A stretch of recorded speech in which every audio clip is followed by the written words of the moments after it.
आप सभी को उम्मीद करता हूँ आप अच्छे होंगे, स्वस्थ होंगे, मस्त होंगे, तंदुरुस्त होंगे, आपकी पढ़ाई अच्छी चल रही होगी।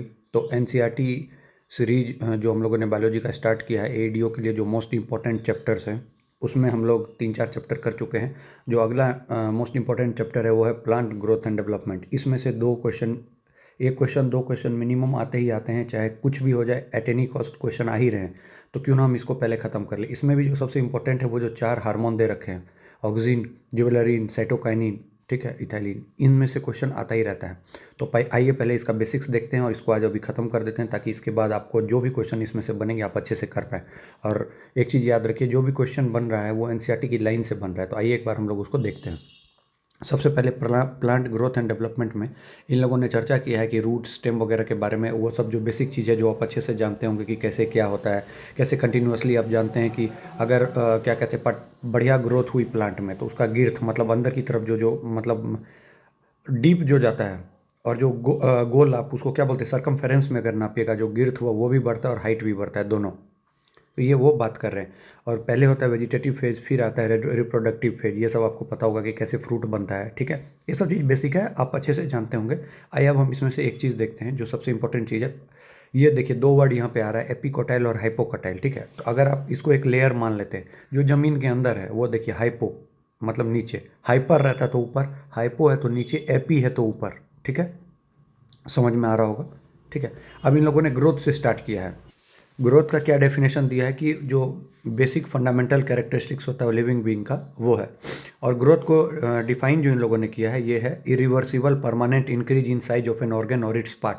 मतलब कहने का मतलब क्या कह रहा है, परमानेंट इरिवर्सिबल। अब देखिए अगर आप लंबे हो गए, 5 फीट के मानी हो गए, तो क्या आप वापस से 3 फीट के होइएगा? बिल्कुल नहीं। जो चीज़ एक बार लिविंग में ग्रोथ हो चुका है उसका अनग्रोथ करना या उसको वापस उस स्टेट में लाना वो पॉसिबल नहीं है, ठीक है। ये चीज़ याद रखिएगा, ठीक है। Expansion of leaf is a growth, सही बात है, ठीक है। फिर यहाँ पे बोल रहा है कि प्लांट का ग्रोथ यूनिक है क्योंकि प्लांट के पास जो है ना अनलिमिटेड ग्रोथ है थ्रू आउट इट लाइफ, ठीक है। बट सब प्लांट के पास नहीं हो जाता है, क्योंकि कुछ कुछ स्टेज में जाके, जैसे सीनेसेंस हो गया, या कुछ स्टेज में जाके वो उनकी जो मेरिस्टम की एक्टिविटी होती है वो रुक जाती है, मतलब वो फर्दर डिवाइड नहीं कर पाते हैं। तो उन सबको अभी हम अच्छे से देखेंगे। वर्ड आएगा डिफरेंशिएशन, डी डिफरेंशिएशन, री डिफरेंशिएशन, याद रखिएगा, अभी आगे चलेगा, ठीक है। अब ये सब चीज़ आप इसमें से बेसिक चीज़ें दे रखा है। आपको पता है कि रूट जो फॉर्मेशन होता है वो रेडिकल से बनता है, ठीक है। और स्टेम जो होता है वो प्लूमूल से बनता है। ये मैंने पहले भी बता रखा है जब हम लोग पढ़ रहे थे, ठीक है। अब देखिए ये जो डायग्राम दे रखा है,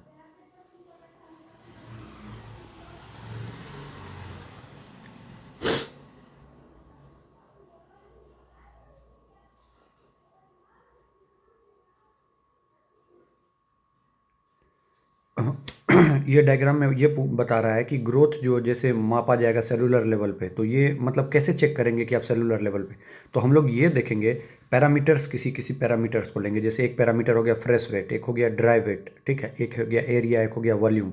तो जैसे आप कोई भी प्लांट को नर्सरी में रख देते हैं, अगर उसको 5 दिन बाद देखिएगा तो थोड़ा सा फैला मिलेगा, फैला इन द सेंस लेंथ में फैला मिलेगा, विड्थ में फैला मिलेगा। आप उसमें देखिएगा कि थोड़ा सा उसका वेट बढ़ गया, फ्रेश वेट, ड्राई वेट। मतलब ये कहने का मतलब ये कह रहा है कि जो रूट एपिकल मेरिस्टेम होता है ये मोर देन मतलब आप एक फिक्स क्वांटिटी अगर किसी में देखिएगा, अगर इसमें एग्जांपल में देखिएगा तो 17,500 नया सेल पर आवर दे सकता है, ठीक है। वही अगर एग्जांपल में लेगा वाटरमेलन का तो वो 3,50,000 टाइम्स अपने सेल को इंक्रीज कर सकता है, ठीक है। तो इसीलिए बोल रहा है कि हम ग्रोथ को जो है सो कैसे एक्सप्रेस कर सकते हैं कि सेल नंबर में इंक्रीज हो गया तो हम उससे भी ग्रोथ को इंक्रीज कर सकते हैं। वही अगर पॉलन ट्यूब की बात करेगा तो पॉलन ट्यूब लंबा होगा, खींचेगा, तो पॉलन ट्यूब का अगर हमको मेजर करना है तो हम लेंथ में मेजर करेंगे, ठीक है। ये चीज़ आप देख लीजिए, देख लिया आपने, समझ में आ गया होगा आपको कि कैसे करके बढ़ा। फिर एक आपने एक क्लास 11th में जो इस बार 71st बीपीएससी में क्वेश्चन पूछा गया था कि सेकेंडरी ग्रोथ प्लांट में जो होता है वो किसके कारण होता है, तो याद रखेगा कैम्बियम के कारण, वस्कुलर कैम्बियम, ये आंसर गया था। तो कैम्बियम वर्ड याद होना चाहिए। कैम्बियम वर्ड का मतलब क्या होता है, कैम्बियम वर्ड होगा कि ग्रोथ जो होगा सेकेंडरी ग्रोथ वो किसके कारण होगा, कैम्बियम के लिए। तो ये दिमाग में आपको रहना चाहिए। अब आइए फेजेज ऑफ ग्रोथ। जो 3 फेज होते हैं इंपॉर्टेंट है, स्टार मार्क कीजिए, पूछा जा सकता है, अभी तक नहीं पूछा गया तो पूछ लेगा, यूपीएससी पूछ चुका है। पहला हो गया मेरिस्टेमेटिक, दूसरा इलोंगेशन, तीसरा मैच्योरेशन। अगर मैं आपको बेसिक तरीके से बताऊँ ये क्या है, तो हम लोग की तरफ से देख लीजिए। जैसे हम लोग हैं बचपन, जवानी, मौत। बचपन में क्या है, एनर्जी बहुत ज़्यादा रहता है, ठीक है। जवान जवानी में क्या होता है, रिस्पॉन्सिबिलिटी धीरे धीरे करके आने लगता है, तो हम लोग मतलब फैलने लगते हैं। फैलने इन द सेंस मतलब 1 से 2 हुए, फिर उसके बाद हम लोग को वर्क पे जाना है, तो मतलब वो हो गया। और मैच्योरेशन मतलब बुढ़ापा, मतलब अब पूरे तरीके से ख़त्म हो जाएंगे, परमानेंटली जो है सो अब हम लोग अपनी कैपेसिटी को लॉस्ट कर देंगे। तो वही चीज़ बोल रहा है। अब देखिए क्या है, मैरिस्टमेटिक को बोलता है कि रिच इन प्रोटोप्लाज्म, मतलब न्यूक्लियस वगैरह सब जो है लार्ज है, इसका सेल वॉल प्राइमरी है, ठीक है, एबंडेंट सेलुलोज कनेक्शंस वगैरह सब हैं, ठीक है, क्लियर है।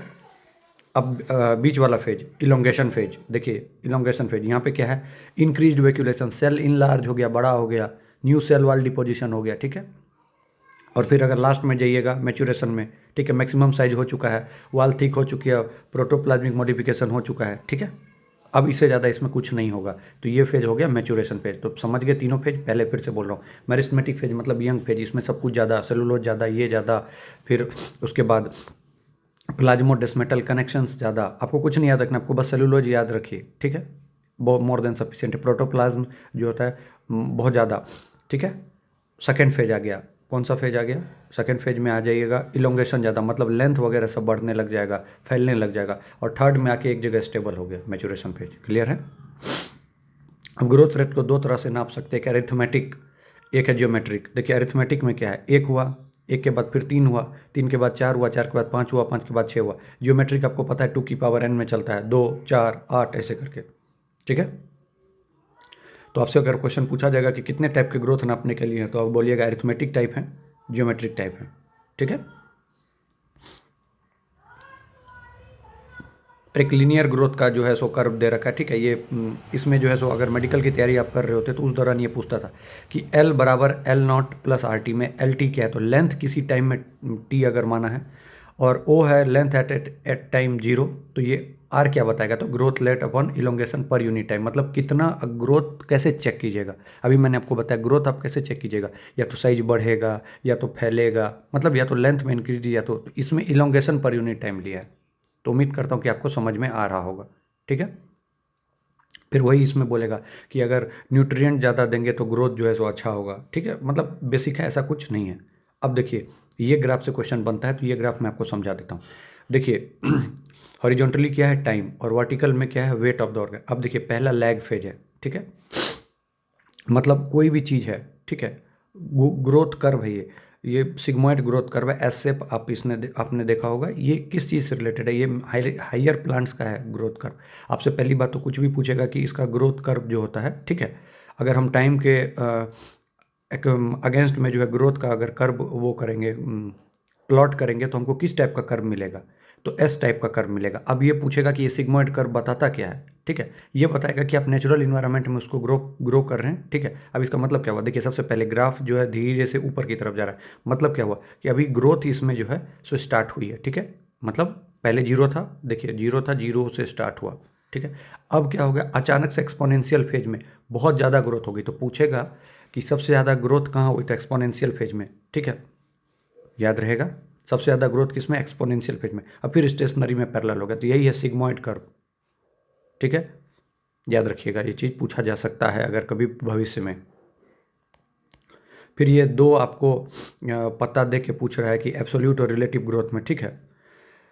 तो एक पार्टिकुलर टाइम में इन लोग का जो है सो एरिया बढ़ा है, ठीक है, तो वही चीज़ इन में बोल रहा है कि अगर हम क्वांटिटेटिव मेजरमेंट कंपैरिजन करना है दो ग्रोथ सिस्टम में, एक बोल रहा है कि एब्सोल्यूट ग्रोथ और एक है रिलेटिव ग्रोथ। देखिए एब्सोल्यूट ग्रोथ मतलब हो गया जब मानिए अगर आपका किसी से कोई कंपटीशन नहीं है तो आपका जो ग्रोथ है, और ये हो गया एब्सोल्यूट, ठीक है। एक हो गया रिलेटिव ग्रोथ रेट, बगल वाला मानिए 3 फीट का है, आप 4 फीट का है, तो आपके में 1 फीट ज़्यादा ग्रोथ है, तो ये हो गया रिलेटिव, उसके कंपेयर में कितना ज़्यादा, समझ गए,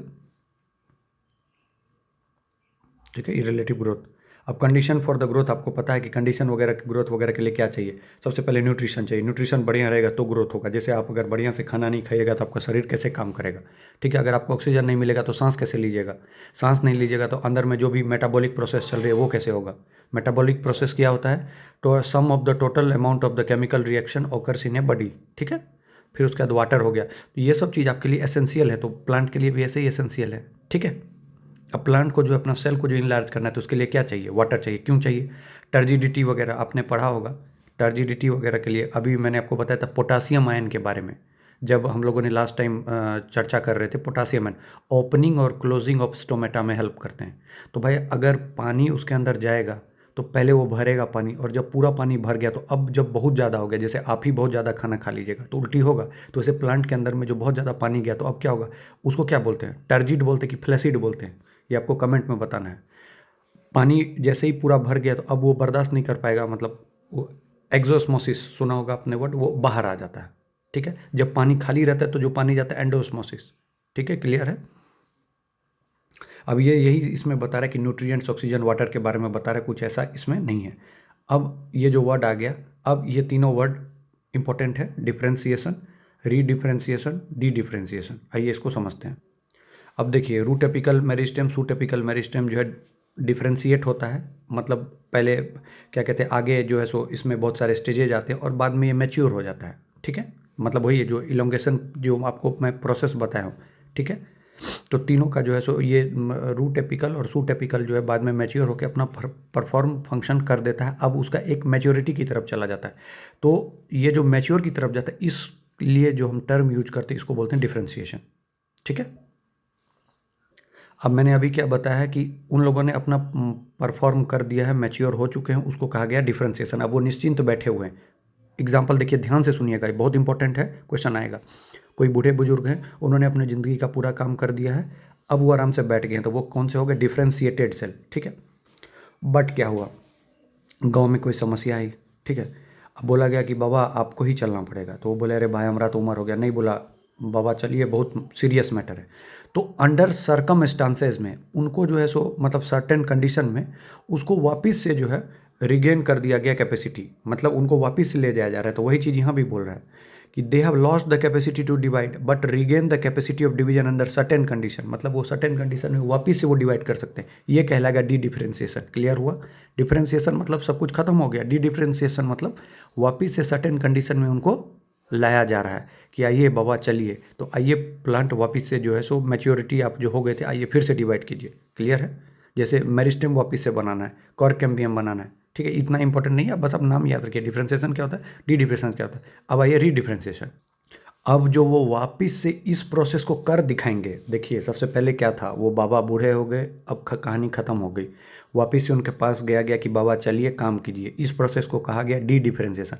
अब उस बाबा ने वापस से उस डिवीज़न को करके दिखाया, तो इसको कहा गया रीडिफ्रेंसिएशन। क्लियर है, तीनों में डिफरेंस समझ में आ गया होगा।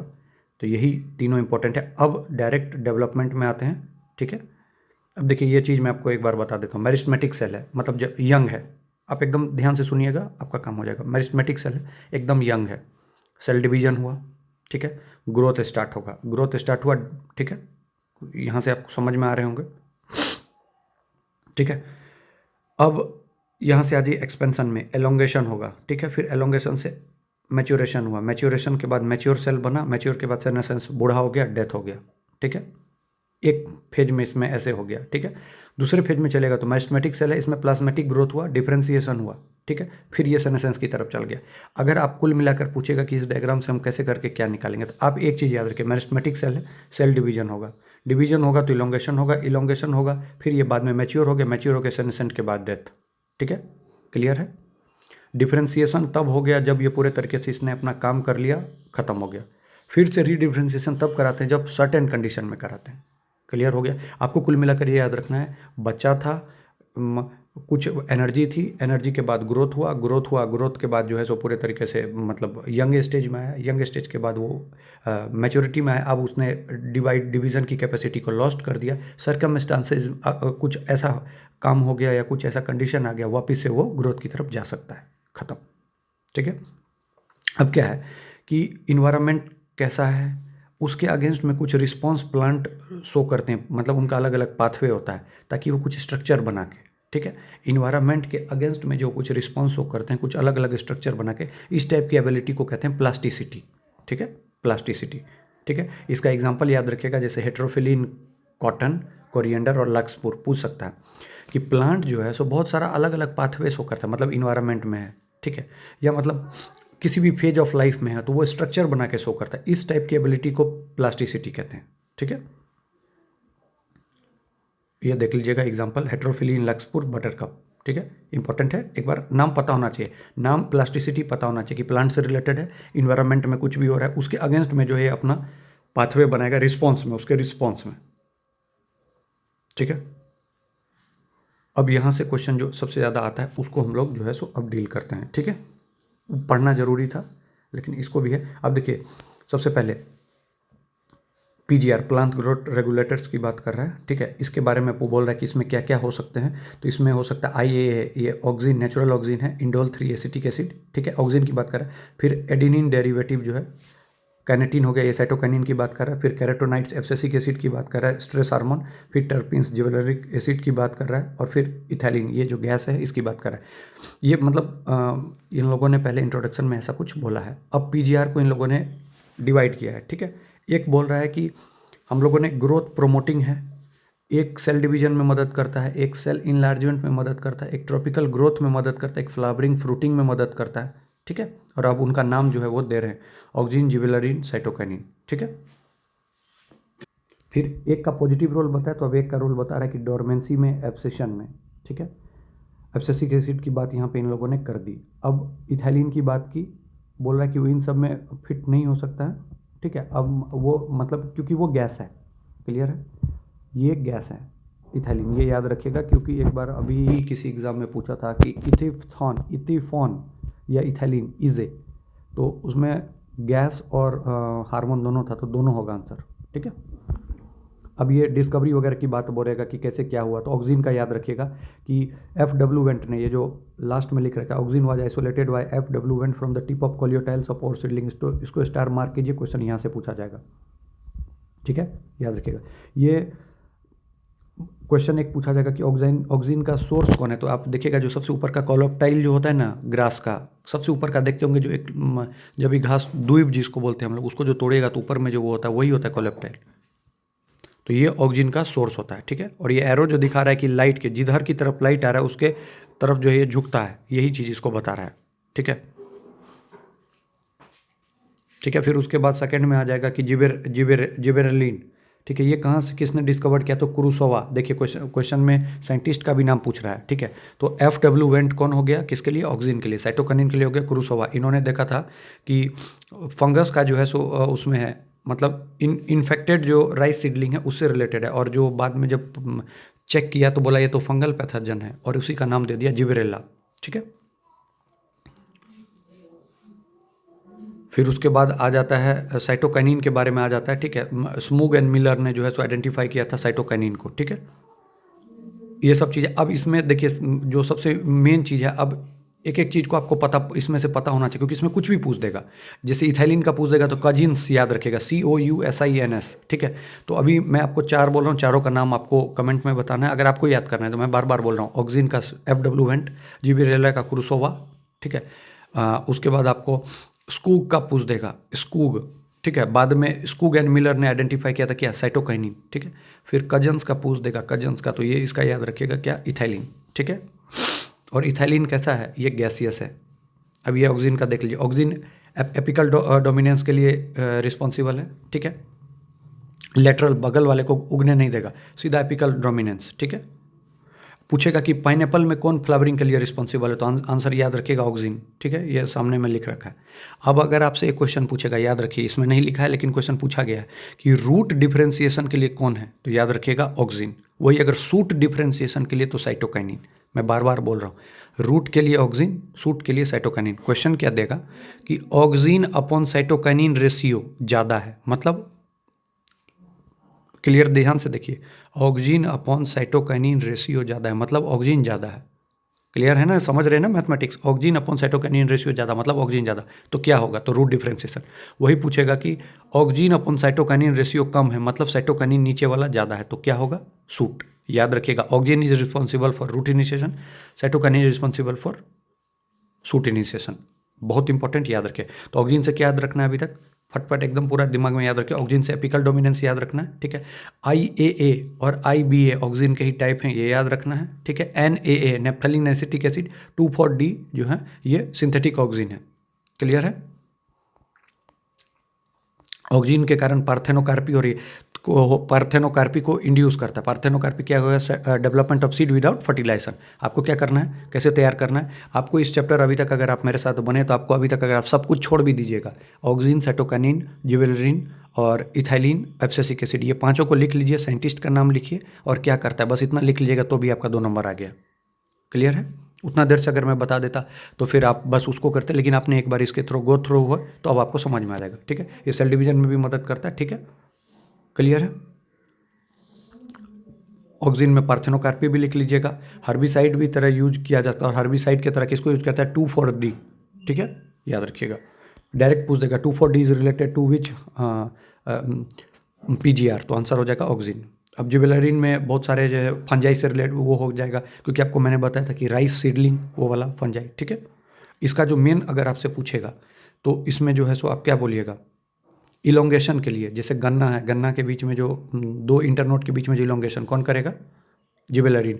और GA3 is use to speed up the malting process, brew industry, तो माल्टिंग प्रोसेस जिबेलरिन का क्या हो गया?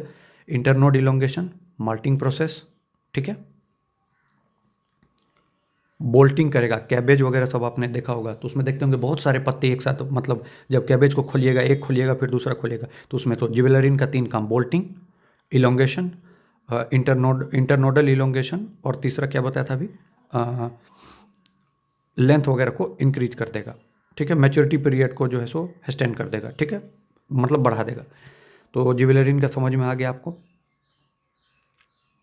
उसके बाद साइटोकिनिन आ गया। साइटोकिनिन में मेनली जो है सो सेल डिवीजन से रिलेटेड होगा।